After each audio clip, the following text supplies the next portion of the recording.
بسم اللہ الرحمن الرحیم قل یا ایہا الکافرون، کہہ دیجئے۔ اللہ تعالیٰ اپنے رسول سے فرما رہے ہیں کافروں سے کہہ دیجئے، کہہ دو اے کفر کرنے والو، لا اعبد، نہیں میں عبادت کرتا، ما تعبدون، جس کی تم عبادت کرتے ہو۔ کفار مکہ رسول اللہ صلی اللہ علیہ وسلم کے پاس آئے، گویا کہ یہ روایت ضعیف ہے لیکن اس کی آگے تائید ہوتی ہے اس آیت سے جس میں ہے قل فغیر اللہ تأمرونی اعبد ایھا الجاہلون، کہ اے جاہلو، کیا تم مجھے حکم دے رہے ہو اللہ کے علاوہ کسی اور کی عبادت کرنے کا؟ تو یہ اس کے پس منظر میں ہے۔ اللہ تعالیٰ اپنے نبی سے فرما رہے ہیں کہ ان سے کہہ دو کہ میں نہیں عبادت کرتا جس کی تم عبادت کرتے ہو۔ کفار نے کہا کہ تم مکہ مکرمہ میں ہم اکٹھے رہتے ہیں، سارے سکون سے رہتے ہیں، تو اگر تم نہیں مانتے تو ایسے کرتے ہیں، ایک سال ہمارے بتوں کی پوجا کر لیا کریں گے اور ایک سال تمہارے خالق مالک رازق کی پوجا کر لیا کریں گے، معبود کی عبادت کر لیا کریں گے اللہ تعالیٰ کی۔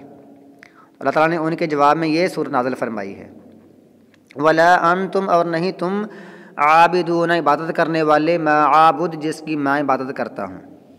یعنی یہ جو پکے کافر جن کے بارے میں اللہ تعالیٰ نے فرما دیا تھا کہ اب یہ لوگ مسلمان نہیں ہوں گے، ان کی دلوں کو اللہ نے چیک کر لیا تھا، ان کو فرمایا ہے کہ نہیں تم عبادت کرنے والے جس کی میں کرتا ہوں، یعنی تم نے کرنی نہیں، تم نے اسی حالت پر فوت ہونا ہے، مرنا ہے۔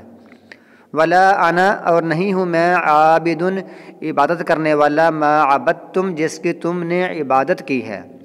ولا انتم، اور نہیں تم، عابدون، عبادت کرنے والے، ما عابد، جس کی میں عبادت کرتا ہوں۔ یہ 2 دفعہ آیا ہے، یہ تکرار ہے۔ عربی زبان میں تقییدی طور پر ایسی باتیں ہوتی ہیں جیسے سورۃ الرحمن میں بار بار فَبِأَيِّ آلَاءِ رَبِّكُمَا تُكَذِّبَانِ، سورہ مرسلات میں وَيْلٌ يَوْمَئِذٍ لِّلْمُكَذِّبِينَ۔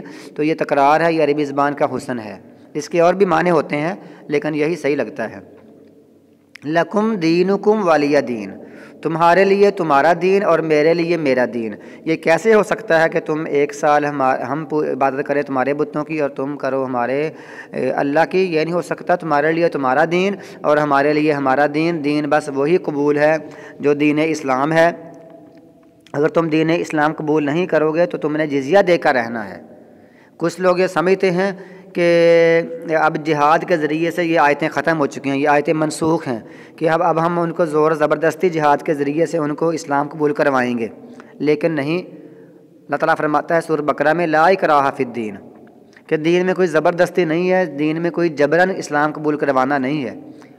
اب کوئی مانتا ہے ٹھیک ہے، نہیں تو وہ جزیہ دے کر رہے۔ تمہارے لیے تمہارا دین اور میرے لیے میرا دین، میں اپنے دین پر عمل کروں گا، تم اپنے دین پر عمل کرتے رہنا۔ قیامت کو فیصلہ ہو جائے گا کون سچا ہے اور کون جھوٹا ہے، تم کو سزا ملے گی اور ہم کو جزائے اور ثواب ملے گا، اچھا ثواب ملے گا، ہم جنتی ہوں گے اور تم جہنمی ہوگے۔